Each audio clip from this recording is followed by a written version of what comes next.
സങ്കീർത്തനം 27. യഹോവ എൻ്റെ വെളിച്ചവും എൻ്റെ രക്ഷയും ആകുന്നു. ഞാൻ ആരെ ഭയപ്പെടും? യഹോവ എൻ്റെ ജീവൻ്റെ ബലം. ഞാൻ ആരെ പേടിക്കും?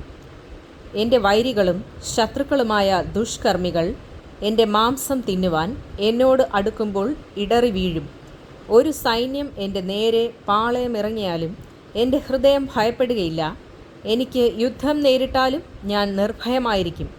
ഞാൻ യഹോവയോട് ഒരു കാര്യം അപേക്ഷിച്ചു, അതുതന്നെ ഞാൻ ആഗ്രഹിക്കുന്നു.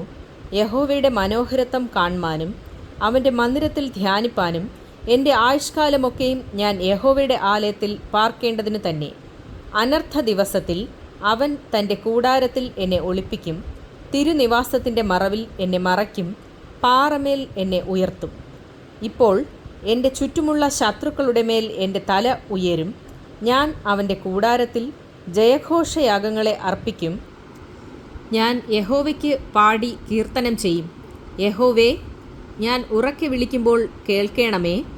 എന്നോട് കൃപ ചെയ്ത് എനിക്ക് ഉത്തരമരുളണമേ. എൻ്റെ മുഖം അന്വേഷിപ്പിൻ എന്ന് നിങ്കൽ നിന്ന് കൽപ്പന വന്നു എന്ന് എൻ്റെ ഹൃദയം പറയുന്നു. യഹോവേ, ഞാൻ നിൻ്റെ മുഖം അന്വേഷിക്കുന്നു. നിന്റെ മുഖം എനിക്ക് മറക്കരുതേ. അടിയനെ കോപത്തോടെ നീക്കിക്കളയരുതേ. നീ എനിക്ക് തുണയായിരിക്കുന്നു. എൻ്റെ രക്ഷയുടെ ദൈവമേ, എന്നെ തള്ളിക്കളയരുതേ, ഉപേക്ഷിക്കുകയും അരുതേ. എൻ്റെ അപ്പനും അമ്മയും എന്നെ ഉപേക്ഷിച്ചിരിക്കുന്നു, എങ്കിലും യഹോവ എന്നെ ചേർത്തുകൊള്ളും. യഹോവേ, നിന്റെ വഴി എന്നെ കാണിക്കണമേ. എൻ്റെ ശത്രുക്കൾ നിമിത്തം നേരെയുള്ള പാതയിൽ എന്നെ നടത്തണമേ. എൻ്റെ വൈരികളുടെ ഇഷ്ടത്തിന് എന്നെ ഏൽപ്പിച്ചു കൊടുക്കരുതേ. കള്ളസാക്ഷികളും ക്രൂരത്വം നിശ്വസിക്കുന്നവരും എന്നോട് എതിർത്ത് നിൽക്കുന്നു. ഞാൻ ജീവനുള്ളവരുടെ ദേശത്ത് യഹോവയുടെ നന്മ കാണുമെന്ന് വിശ്വസിച്ചില്ലെങ്കിൽ കഷ്ടം. യഹോവയെങ്കിൽ പ്രത്യാശ വയ്ക്കുക, ധൈര്യപ്പെട്ടിരിക്കുക. നിന്റെ ഹൃദയം ഉറച്ചിരിക്കട്ടെ. അതെ, യഹോവയെങ്കിൽ പ്രത്യാശ വയ്ക്കുക.